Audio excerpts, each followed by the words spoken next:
Here we are in BIDS, and we're going to take a database that we've never deployed before and walk through the deployment process from within BIDS, but we're going to do it step by step.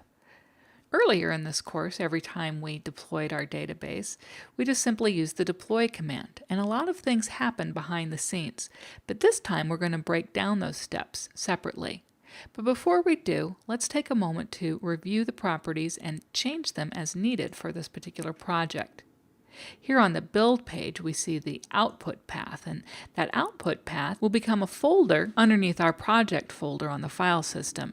And this is where the AS database file gets created that will store the information that gets deployed to the analysis services server.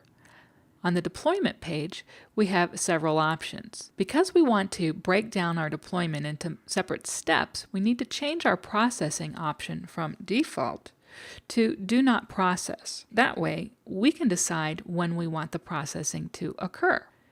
Notice here also that we're working with the local host server, and we can change the name of the database here if we need to.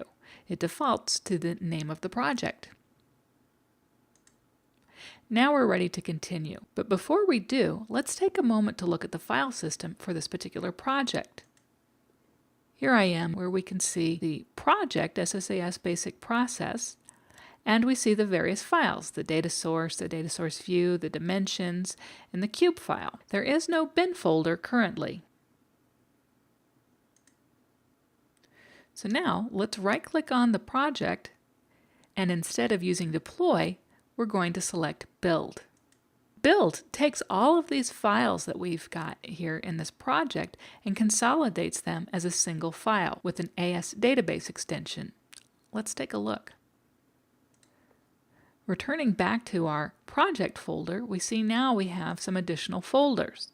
And in the bin folder, that's the folder that was designated as our output path, we now see a set of files, the most important of which is the SSAS basic process file with an AS database file extension. So if we open up this file, we'll see that it's simply an XML document.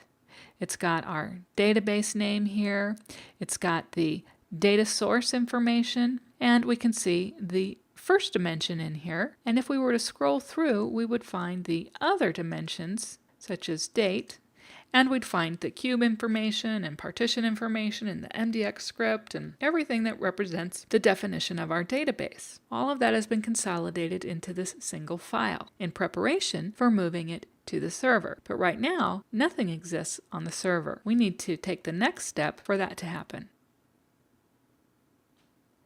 And the movement of the AS database file to the server is the deploy step. Now remember, we changed the project properties, so we're not going to process following deployment. All the deployment does is copy our AS database file to the server, and then it unbundles that file into separate database files again. Let's take a look. Here we are looking at the folders for our project. Notice we're in Program Files, Microsoft SQL Server, and then the instance name for our analysis server, then the OLAP folder, which contains the data folder, and then we'll have a folder for each database. This is the SSAS Basic Process Database version 0, which represents the first deployment of this particular database. And we can see that it contains a variety of folders. There's a data source folder, various dimension folders, a folder for our cube, and then we can see XML documents. And if we were to compare these documents to the documents in our project folder in Visual Studio, we'll find that they're the same. The difference is these files have a version number, and that's how, when we go to deploy changes, Analysis Services knows which files have changed. Now, if we were to open up one of these dimension folders, we'll find that it's currently empty, because at this point, we've deployed the solution, but we have not processed it. And processing is when we actually load our structures here with data. Similarly, if we open up the cube, we find that we have two folders, one for each measure group, and then when we drill into the measure group, we can see that we have a folder for a partition, which is the basic structure for each measure group, but it in turn is empty. Again, we need to process our database in order to get data loaded into our cube and dimensions. So let's go back to bids. And so this time we're going to right-click on the project again and select the process option.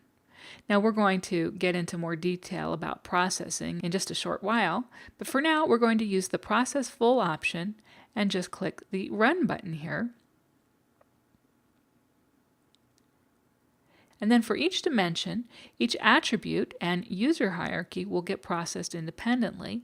And as part of that processing, SQL queries are getting executed. And we can actually see those SQL queries here in the process dialog box.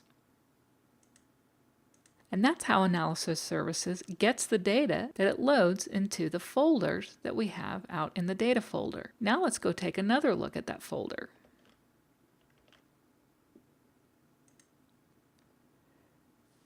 Starting with the date dimension, we can see that there are a variety of files here. And if we go back to look at the cube folder, for the reseller sales partition, we'll see that there are indeed many files for the cube as well. The main file here is the fact data file, and we can see that there's a file for aggregation storage as well. And of course, now that we've successfully deployed and processed our database, our cube is now available for browsing, whether we browse here inside of bids or any tools that users can access.